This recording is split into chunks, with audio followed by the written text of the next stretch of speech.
It just might be the greatest sports franchise in the history of sports. A place where legends are made, and there's always something to talk about.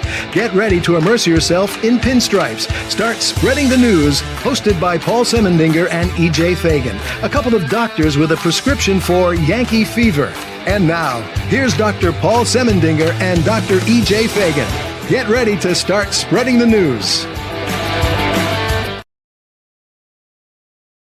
All right, my friends, EJ and I went live last Monday and faced a collection of technical difficulties. So we are recording this week with the hopes that everything works well. I had no problems with the Dr. Sem show on Saturday, so I'm hoping here on Monday night we also have no problems. Quick reminder that this show is brought to you by Artemisia Publishing. Artemisia is an outstanding publisher who has published the least among them. Roy White's From Compton to the Bronx, the highly motivational 365.2, the greatest novel ever written, Scattering the Ashes, and I Need a New Graphic, because this one just covers my face, my brand new book, The Greatest New York Yankees by Uniform Number. And remember, we're also affiliated with the great Yankees site, the greatest Yankee site there is, Start Spreading the News. You can get those books at apbooks.net, and you can visit us at startspreadingthenews.blog. And here from Substack and the Bronx Beat podcast, my friend, the great, the brilliant, the biggest Yankee fan out there, E.J. Fagan. Hello, Dr. E.J. We're back. Welcome back, Paul. We tried this last week. We were back, and it didn't work.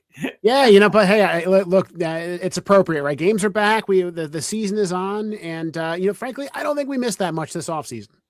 We didn't really miss anything at all, EJ. It was crazy. The Yankees brought back the same team, except for Ryan Weathers, who gets his first start tonight. As this show is on, he'll be starting his first game in Seattle. That will be tonight. Yeah, sorry. Yes, we are recording on Sunday after the weird Wednesday, Friday, Saturday series. It throws me off. Just play a game today. Too. Play a 4-game series. Let's do it. They should, and yeah, the whole thing and starting on the West Coast makes no sense to me either. But that's what they're doing. What's your thoughts on Ryan Weathers? We haven't talked about him. It's interesting. So, there's Saris wrote something about Ryan Weathers that really caught not just my eye, but I think a lot of people's eye. And basically what he said was Ryan Weathers, by his objective measures of stuff, has dramatically increased his stuff from what was already good stuff to incredible stuff this spring training. Yet he got hit. And of course, you have to wonder, was he working on stuff? Was he, he developed a new pitch, and so was he just throwing that pitch more than he would normally? But Saris is, I think, the smartest pitching analyst in the world. He's one of those the rare nerds who is well respected and spends a lot of time in clubhouses. Even though this is a guy with a big curly hair and he's a stat guy, he talks about fantasy baseball. He is I think one of the most respected analysts out there. And not a Yankee fan, right? And so he's hyped about Ryan Weathers. I wish Ryan Weathers gave me some more confidence by not allowing a ton of runs in the last 4 spring training starts, whatever it was. But I think you can't really fake 99, and the kind of stuff he has should play. So as long as he's healthy, I think Ryan Weathers could be really good. And I think there's also a world where he's got the really good stuff, but he has other problems. And so he ends up, if he's healthy, he ends up with a high 3s ERA or something, like a messy 3.8 or something. And I'm also fine with that. Like that'd be like, we could take that. We don't need him to start a playoff game right now, especially given how Schlittler looks. But there's also a world where like Ryan Weathers is like the best pitcher on this staff. I think that's perfectly reasonable. And there's a world where he's the worst pitcher and he doesn't make it. Or he gets hurt like he has most of his career, and he's he pitches 30 innings. You don't really look. The Yankees have so much depth at starting pitcher that they don't need Ryan Weathers to pitch 200 innings this year. They need him for like a month and a half. Like if he gets hurt tomorrow, we got a problem. But I think the trade's looking pretty good right now. All right, we're going to find out. I don't know a whole lot about it. You wrote an article on Substack a week or two ago, and you put that giant quote about all the different pitches, and they're all doing different great things and all that. So, do you know what? Hopefully, the Yankees continue this streak tonight. They haven't lost a game in March in 3 years. Did you know that? Bro, that's crazy. Yeah, it's weird that we're starting on March 25th. Yeah, look, I think last year they beat the Brewers. It was kind of a spectacular series. This year, look, they beat the Giants. It wasn't a blowout series, but they felt like a really strong, well-rounded team. You had games where they outslugged them. You had Judge and Stanton hitting home runs, and then you had like last night's game, which was, or I guess 2 nights ago when this airs, which was a game where like the defense was excellent, right? I mean, that last double play they turned to win the game. That was incredible. Ben Rice turned a really nice double play from first base. I mean, it looked like a really good team. A team that looks in a different way than previous times, right? Like we've had, like the 2024 team that goes to the World Series, they were good because they had Judge and Soto and Cole, right? But the team wasn't filled out around them, right? This team still has Judge right at the very center of it, but it just feels thick, right? It feels like it's a team that has that ability to do a lot of different things. It has a bench. I worry about the bullpen a little bit, but it has a really straight, really deep starting rotation, a lot of depth at AAA. Like it really feels like a team that is robust, even if it's not as, I think, has like the high ceiling of some teams that they've had before. Big prediction time for you, EJ. Are the Yankees going to go 162-0? Yes. Why not? Right. Why not? It feels like it right now. Look, I think I think this is still a 90-something win team, right? Mid-90s team. Even though they won the first 3 games, even though I think their pitching staff looks great, there's still the lineup is still has its weak points, and you're really relying on Aaron Judge to have a 10+ win season and all that. But I don't know. This team feels pretty good. I'm enjoying this team right now. I am too. And, right now I can only be positive. I hope I don't ever have to have a long couple weeks with you on this podcast talking about the June. I'm sure we will. I'm sure there will be a swoon, right? Let's hope not. Let's have a year without it. I would just love if it's not all at once, right? Like have like 2 months where they're 500, right? Or 506. Don't do 3 months where you're like you're the second worst team in baseball again. Correct. Let's not do that. That's so exhausting. All right. So what do you think about ABS so far? Yeah, it's fun. It feels natural. It's quick, right? I've been shocked by how quick it is actually. I worry a little bit that it's going to become a catcher's thing. The catchers, like Austin Wells, had a couple of really good ABS calls, and obviously, right, catchers have the best view of it.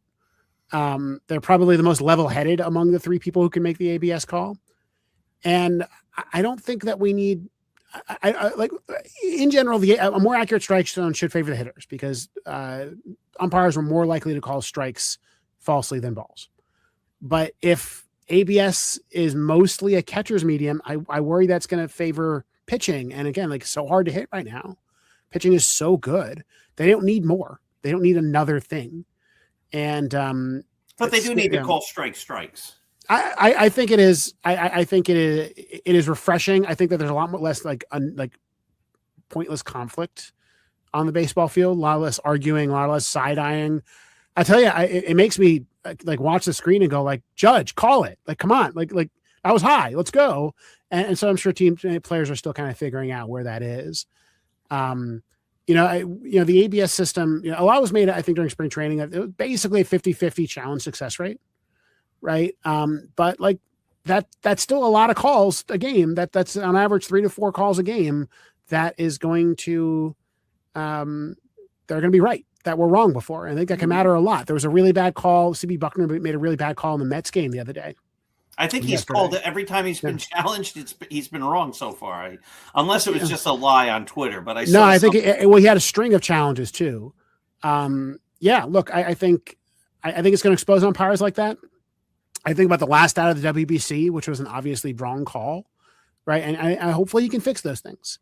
I think it's going to feel very natural very quickly, just like the pitch clock. And if they do this with the pitch clock has been the best innovation they've had because it makes the game move. If they could do this on the other replays now and just make it quick, like we can I also want the players to call the other replays.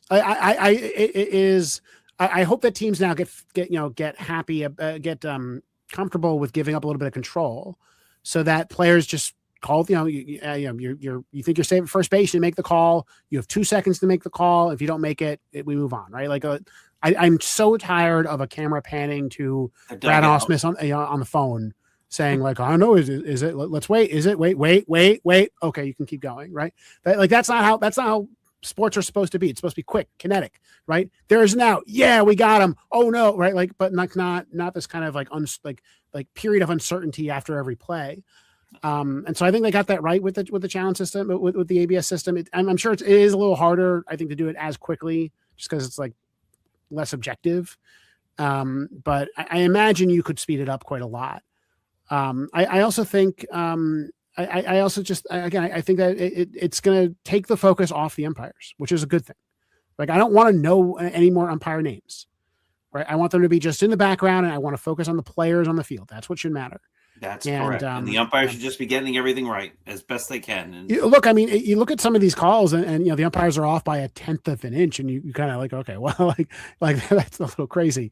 But and I could be convinced of giving like a bigger buffer zone around, like uncertainty zone around the box.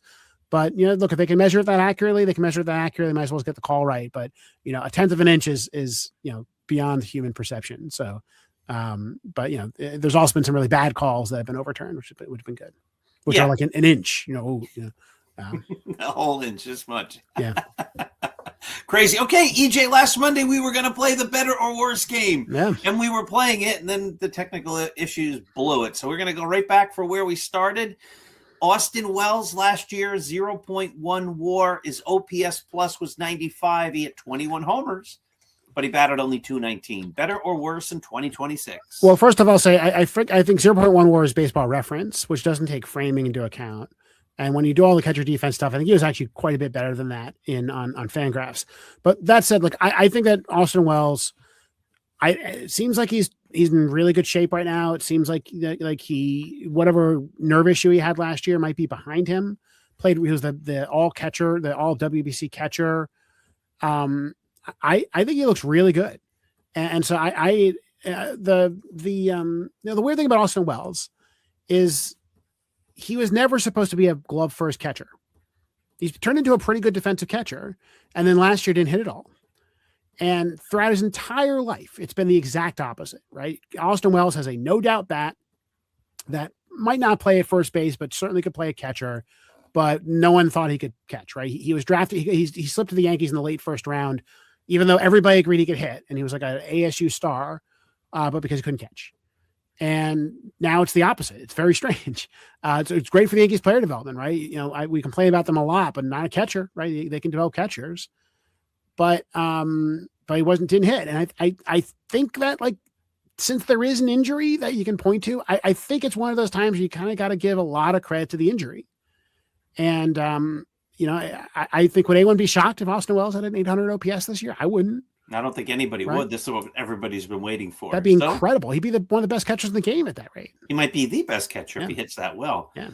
First base, we have Ben Rice last year, 2.3 WAR, an OPS plus of 131. He smacked 26 homers and hit 255. Better or worse? I think he'll be better with a caveat, right? The caveat is that I don't know how much he's going to play because Paul Goldschmidt started against a lefty this week.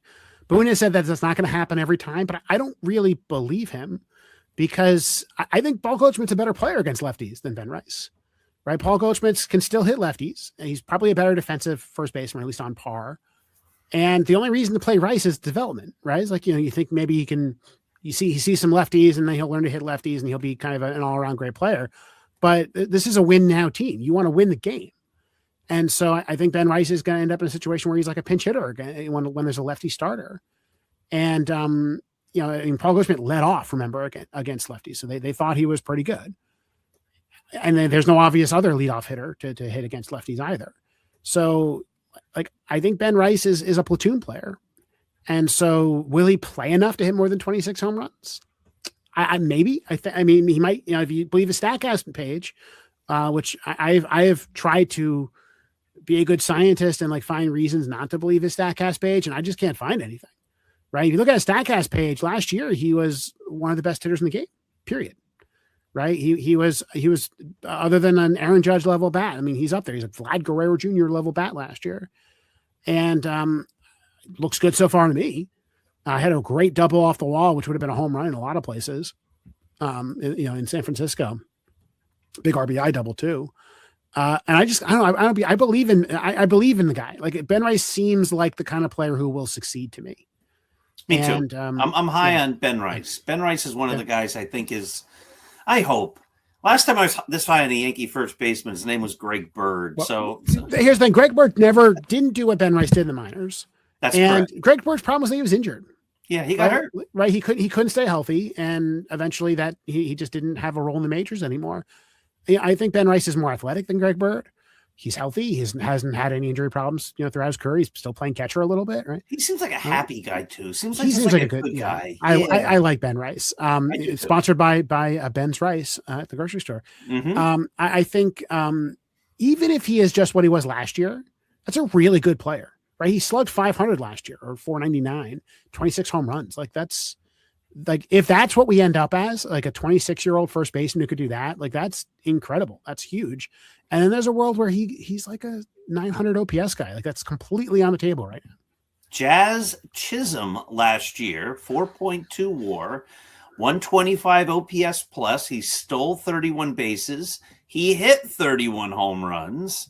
He says he might do 50-50, batted 242.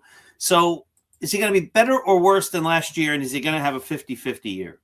I don't think he's going to have a 50-50 year. That's hard. I feel like he'd have to sell out for a 50-50 year, and that would be bad for him.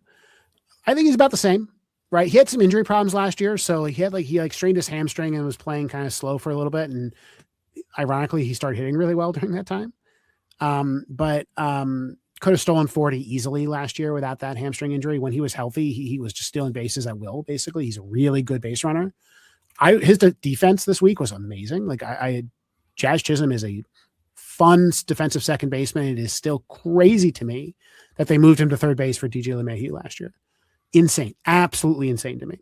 Insane. I mean, you want to point to why they had that terrible 2 months. That's a huge reason for it.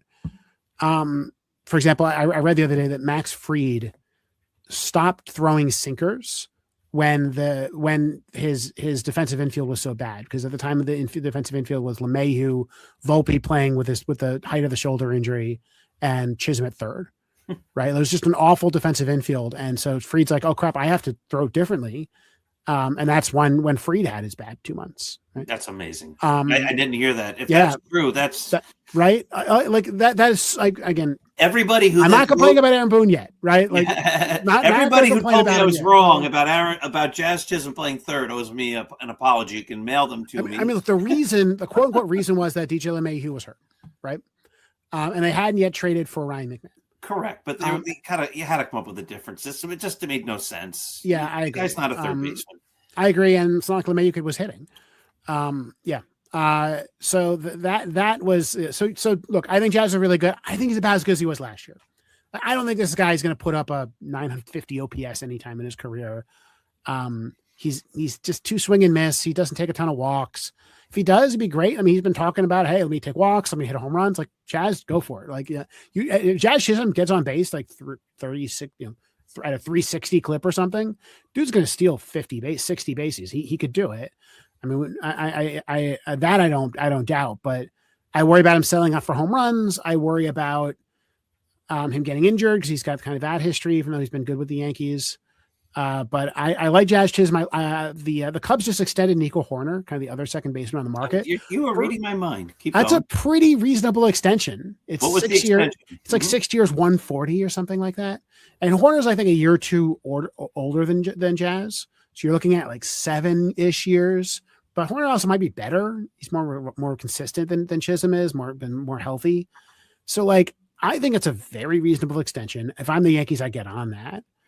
And I think it's I am increasingly excited to watch Jazz Chisholm for a long time because he's playing great right now, and that defense plays. I mean, he could lose a lot of hitting as he ages, and if he keeps playing good defense, I mean, that's really impressive. So let's pretend he has that. He has a 40-40 season. Yeah, it's a big season. It's a big season. He's gonna get paid. All right. Would you give him 10 years, $300 million? No. Okay, interesting. All Second right, baseman, right? One problem is, you getting him into his late 30s. Yeah, that's gonna be rough. But 38. But if it's 7 years, he'll be 28, right? So that's going to be 35. That's not bad. I could, maybe you eat the last year or two of the contract. 7 to 10, $30 million a year. Like, I think Jazz will be at least a good second baseman into his 30s. That seems reasonable to me. All right, Jose Caballero versus Volpe last year. Yeah, but I can't. There he is. Last year he was worth 1.2 WAR. He had 131 OPS plus. He can steal bases. Obviously, this is just his Yankee stats. He had 3 homers, 9 ribbies, batted .266. Is he going to be better or worse than that? And is he going to be the Yankee shortstop all year because he plays well enough that Volpe, if he comes back, can't match his production? I mean, 2 wins is a lot. One thing I always think about Caballero is that like the Rays are a pretty smart club, gave him away for Everson Pereira, right? So who I believe they've just DFA'd. Like, they gave him away for nothing with a lot of team control left, not a lot of money, which is a little weird. It's not like the Rays have a great shortstop right now. It's strange, but I love him, right? He was a 2-win player last year. That's probably about as good as he's ever going to be, but I'll take 2 wins. It's an average major league player. Does a lot of other stuff on the field. He's fun to watch. He's, I just love Caballero. And I mean, he was a great defensive shortstop this weekend against the Giants. I mean, all those double plays, he was in the middle of all of them and made some really, really fun kind of quick plays out of them. I've been a big Anthony Volpe believer, especially when we learned that he was playing with a rotator cuff injury all season. I wonder if Volpe's got a job. Like, I really wonder what happens to him because Caballero has been really impressive. And I don't see how you put Volpe in the bench. I don't think you need him. I mean, maybe he's your backup shortstop, but beyond that, I don't know what else he does. So he gets sent down to AAA. That seems unlikely to me. He gets traded. Caballero's got a month to solidify his job. And if he's batting 260 at the end of April, like, I think he keeps the job, and that's something he's definitely capable of doing. I think so too. All right, third base, Ryan McMahon, 1.1 WAR. As you noted, these are the BR reference. Doesn't really take, I guess, a whole lot of defense into that, right? It catcher defense, it doesn't, but it does everyone else well. All right, good. 81 OPS plus. He hit 208 with the Yankees, 4 homers. I'm nervous about him. I'm nervous about it. He has this new stance. He said that he had his stance had drifted, so he was kind of widening his stance over time, and so he kind of narrowed it up like he used to. Didn't do very much for him in spring training. I don't know. Like, I worry about him as he's 31 years old. I don't think we're going to see another gear out of him. And so I think he's a 2-win player, right? He's a well below average hitter. He was worse than Volpe with the Yankees last year, remember? But was a really good defensive third baseman, and so was playable. So, look, I think he's your 9 hitter. As long as he's your 9 hitter, it's fine. I don't expect anything else out of him. You'd hope that he's a lefty pull hitter. You'd hope for some Yankee Stadium stuff. I don't know. He strikes out too much. It's getting old. I think they've got him for one more year after this, and then hopefully he can hand it over to somebody else. Cody Bellinger had one of his best seasons last year.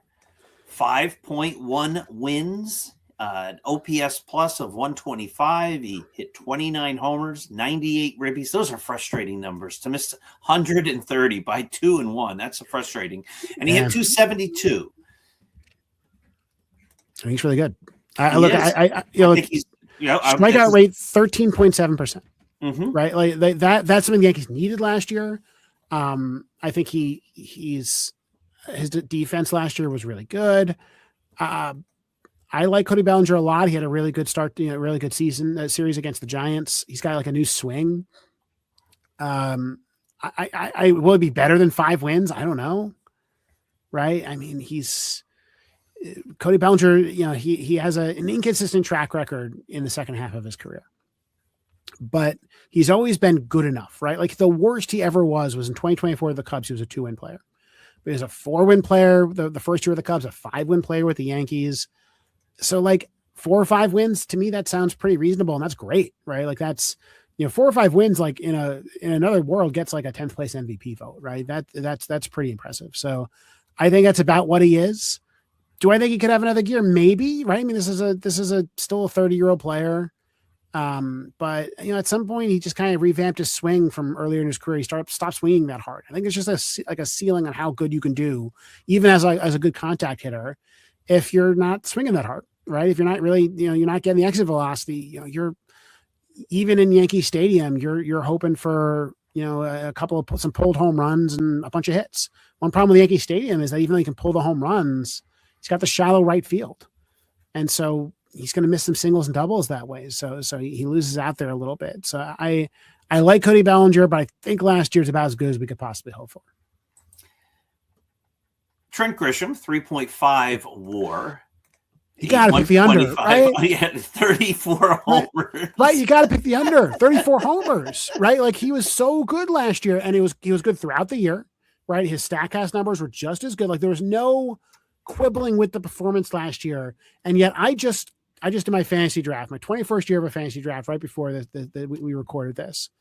And he was like my third to last pick, right? This guy in a 14-team league, this guy gets to like the 20th round. No one believes in him. And I don't know if I do either, to the point where I'm like dreaming on Spencer Jones right now. Spencer Jones just hit a big home run in his first game at AAA and had a really big spring. And I'm going like, oh man, like, I would love for Spencer Jones to force his way on the team, though that goes through Trent Grisham. Didn't have a good spring, but again, who can really judge that? I want to watch his defense. To me, that's the thing that could improve. So I think his bat's got to come down from last year, right? It seems very unlikely to me that he repeats the best year of his career, or improves on it. But I do think that there's room to improve on defense, right? He is getting older, but he made some comments during the spring. Yeah, that he was hurt a little bit last year. He had a hamstring strain that gave him problems last year, and also like he was like, I haven't really thought about. I've just been so good that I just never had to think about it, and then all of a sudden I'm getting a little old and I got to think about it a little more. I'm like, that's interesting. I wonder if he puts a little more into defense. He's got another contract year, right? And so he's incentivized to play really hard. And so he could pick up like another win on defense. So anything he loses on offense, I wouldn't be shocked to see him recover on defense. Now, if he keeps getting older, keeps slowing down, if that's the cause of the defense, not anything else, maybe he gets injured, then you go like, okay, like if you're not hitting 30 home runs, we got Spencer Jones down the minors. We got Jason Dominguez down the minors.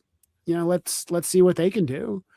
So I am very interested to see Grisham. He's also going to be platooning this year, right? I mean, the Yankees got Randall Grichuk, and Grichuk played against a lefty, and I suspect he's going to play every single game against a lefty starter. Which Grisham ended up platooning at the end of last year, but only after they made the trades for everybody. So I'm very curious. I don't know. Like again, you got to take the under, but I feel bad saying that because nothing indicates last year that any of that was fake, right? Like some players just figure it out, and maybe that was Grisham. I don't know. And Maybe he sometimes decided they have on, that. And sometimes they have that one magical year, right? Yeah. Some 1 year has to be every player's best year, right? And so, yeah, it's I don't know what to think of Grisham. It'll be fascinating to watch. But look, if he can do it, I mean, come on, like that's great. And look, even if he doesn't reach the heights of last year as a platoon center fielder, and if he has a 770 OPS, that is incredible, right? That's a really good player. Maybe you don't want to be your leadoff guy. Maybe you prefer someone else kind of step up and get into that position. But besides that, like I think as just a center fielder on the roster, I think you got to be happy if that's what you end up with. 25 home runs and average center field defense. Like that is a very strong player. It's going to be fun. All right, there's this other guy. And I'm going to tell you a little interesting stat I came up with the other day. But Judge, 9.7 WAR. He led the world in everything. 53 homers, did not lead the league. 114 ribbies, did not lead the league. But he did lead the league in walks, led the majors in batting average, on-base percentage, slugging. Yeah, are we quibbling with Aaron Judge's OPS batting plus. line because Cal Rowley hit like 4 more home runs? Yeah. Like Aaron Judge is the MVP, obviously, but 9.7 WAR. Like, can he be doing that again? I don't see why not. Right? He had usually you look at spring stats and you're like, oh yeah, he's slugging 700 in the spring. That's not real. That's just spring training stuff. Aaron Judge had a 1.2 OPS in the spring, right? And you go like, oh, well, that's just Aaron, that's just what he does. Oh, he does, yeah. Right. And so, as long as he doesn't play with an injury for a month and have like a 900 OPS for a month and a half, or I forget what it was, but he was like the third best hitter in the league while he was playing without an arm last year. I think Aaron Judge is the best of all time. And I think there's no reason to believe he isn't still the best of all time. Struck out a lot this weekend. It's one series. Who cares? He had 2 home runs, even though he struck out a ton. Judge just always takes a little bit of time to get his timing down. I think ABS will help him, right? There's a lot of reason to believe that it will. I worry that Judge is going to be like the nice captain who reserves calls for his teammates because that's who Judge is. I heard somewhere that maybe the only batter who's going to be allowed to use that is Judge. I mean, I think that good teams should use it a lot, right? Like I think that if a team just says like, no batters are allowed to use it, or just Judge is allowed to use it, or Judge and Stanton or whatever, the more they restrict it rather than work with players to make accurate challenges, I think those teams are losers, right? Like they're giving up free strikes and free balls. And so I think that if you think about the difference between an 0-1 count and a 1-0 count and the stats and batters after that happens, it's right? Crazy. Like I think that if I'm a baseball team right now, mastering this system is one of the ways I can get an edge, like one of the few real ways I can make a big difference. And so I hope it's not the case that teams just say like, only your good players. The Brewers had like a system where they had this like red card and green card where they're holding. Did you see this? Mm-mm. So like their bench coach had like a big red card and a big green card, which basically said it's okay to challenge in this situation. So not for players, but for basically for like high leverage spots. And I didn't like that either. I also just don't like coaches. I mean, talking about the whole thing about bench coaches calling managers calling pitches, which is weird. But I don't like that. But I do like the intuition, right? Like, yeah, like you should be aggressive in the right spots. If it's a 50-50, whether or not you get a strike call, you want to use it in the spots that matter. But also like some players are going to get good at it. And I think that those players should be really aggressive. And I think also at the end of the game, you're making a mistake if you have any calls left on the table. Right, like you should be aggressive, especially. How many do you get? I don't even know. Two each. Two unsuccessful calls each. And so I hope that teams are very aggressive with it. But so you get 2 wrong calls, correct, and then you're out. But what if you get it right? You still have 2 wrong calls. No, if you get it right, then you get your call back. So you have infinite correct call. Right? That's what I'm saying. Right? Yeah. So if the umpire is just doing a bad job, you could say no, ABS. Yeah, exactly. Yeah. So look, I hope that Judge is aggressive with it. I just think that, you know, because of his size, he gets a lot of things called wrong on him.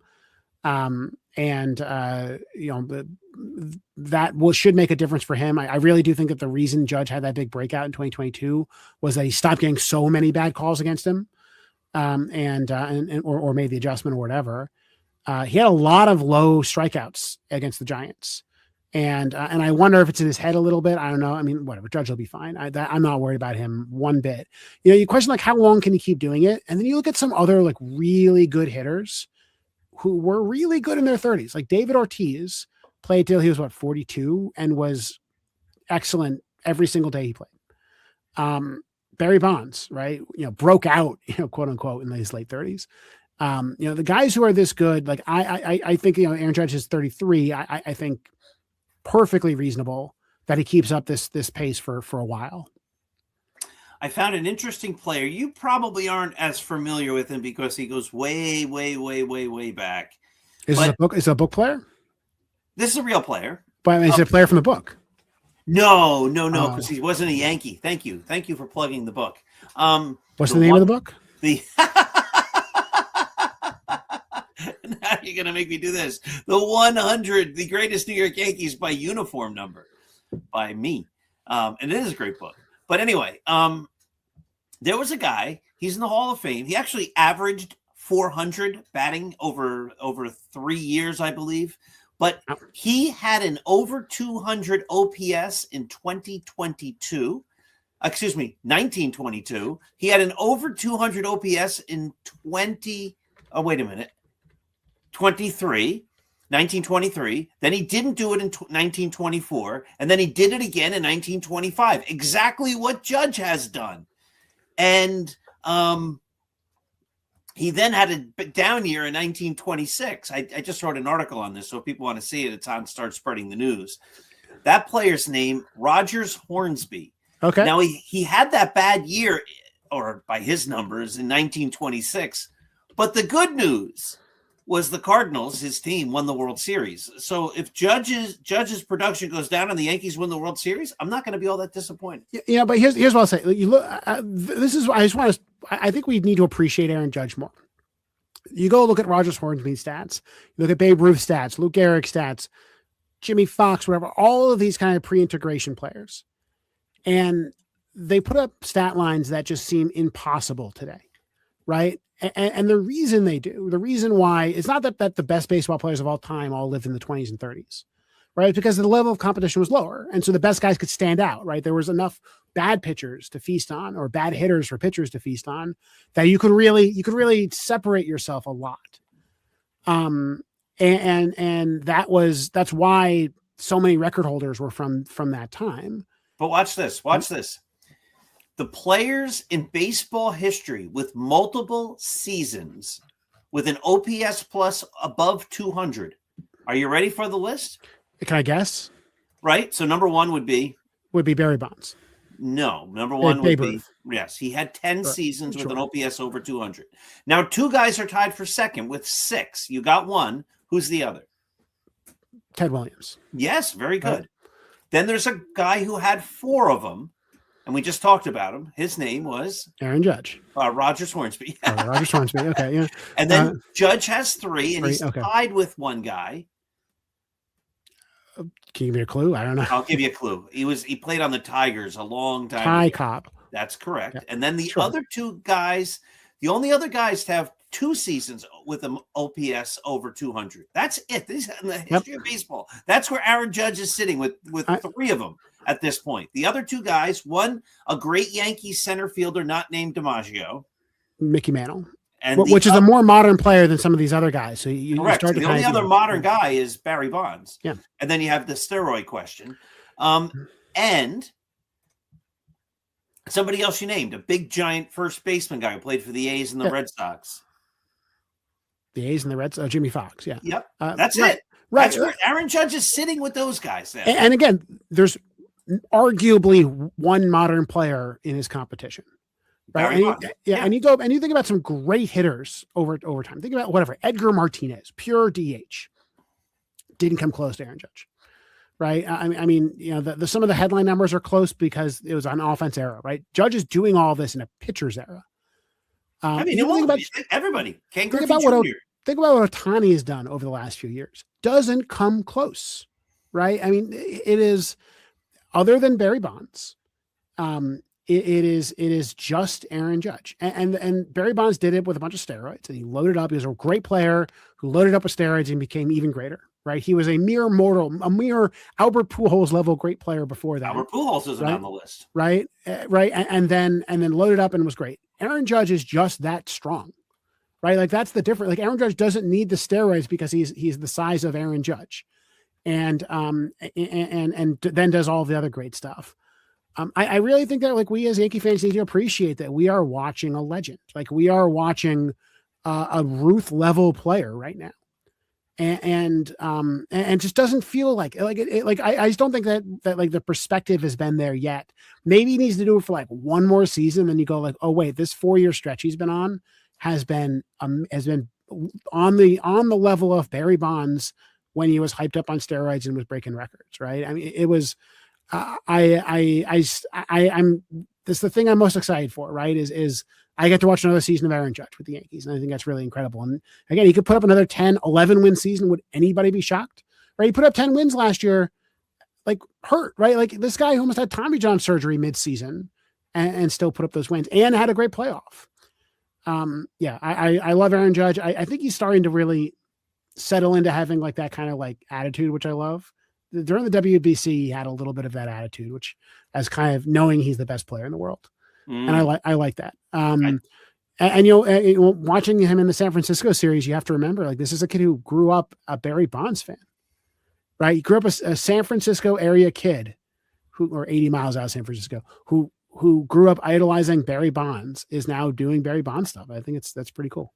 Pretty cool. We're going to do one more guy, and then we're going to wrap this up because we haven't had a technical glitch, and I don't want to press my luck that far. We're at 42 minutes now. So the last guy, I'm very interested how you feel about this guy. Giancarlo Stanton put up 1.94, a 158 OPS plus. He did it 24. Can't open a bag of chips, right? Right, but he's only played in 77 games. Yeah, he can't open a bag of chips, but he homered the other day. He's got a different stance right now too. He's squatting. He's not standing straight up anymore. I think it looks good. Like I'm a negative on Giancarlo Stanton, right? I've been being like, anyone wants to trade, take him, just get him off the roster. He might be like the second or third best DH in the league right now. I think he's looking really good. He was running really well this series. He scored, right? Didn't he? He scored from second on like a not clear single, right? Like, I'm watching him running around the base. I'm like, what's happening? Like he might finally, other than the elbows, be healthy. And I wasn't sure if he was. I was like the conspiracy theorist saying like maybe he's not going to start the season because they're going to IL him for 2 months, and I don't think they can do it. You think about what happens if he goes down, and I think you lose hitting, right? I mean, if Jason Dominguez or something comes up and he's your DH effectively, I think that's a problem for the Yankees. And so I think Giancarlo Stanton right now is looking pretty good. And I'm excited to watch him. I still think probably gonna get hurt at some point. He's still probably gonna have some leg issues. I really, really, really don't want to be in a situation where he's playing the outfield every day because Judge has a DH or something like that. I think he probably gonna have to rest him a lot because he's so old and has his health issues, and so you can't count on him playing all that much. But then you look at his numbers last year. Like his numbers last year, even though they were kind of a tale of two seasons, one really good stretch, one really bad stretch, netted out to a 900 something OPS. Right, that 1.9 wins, that was in half a season. That's incredible. That's really impressive. To me, the one thing I care about is like, look, if he's hurt, they got to sit him. Right? They didn't want to sit him last year when he was clearly not playing well, and I think that really hurt the Yankees late in the season. And maybe he could have been better in the playoffs if they had rested him, but they felt that they played him in the outfield. Right? They felt that they had to do the opposite. And I think they wore him down. Luckily, they have a deeper roster this year, and I think that they can get away with sitting him. And I think that they also want to sit Judge, and so that's kind of a built-in excuse to sit Stanton twice a week or something. And I think that's a good thing. Their bench can't really take it, unfortunately. The one problem is that they sitting a righty is kind of tough for them.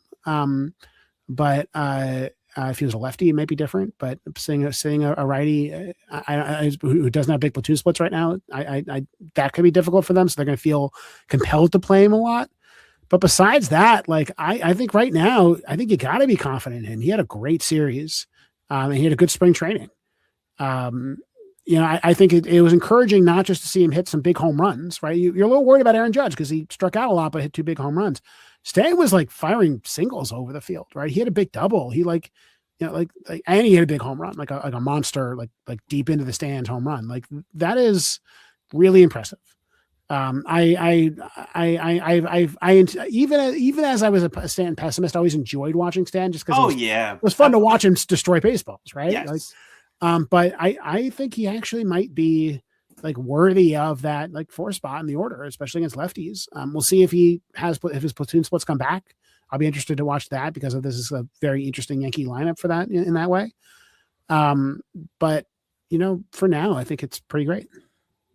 It's going to be fun. They're 3-0. I'm going to go out on a limb, EJ, and say they're not going to go 162-0, but I sure hope you're right about that. Why not? We did it. Look at that. No glitches. I'm so excited. We fixed the problem. Knock on wood. At least we did for 2 shows in a row now, my show and then this show.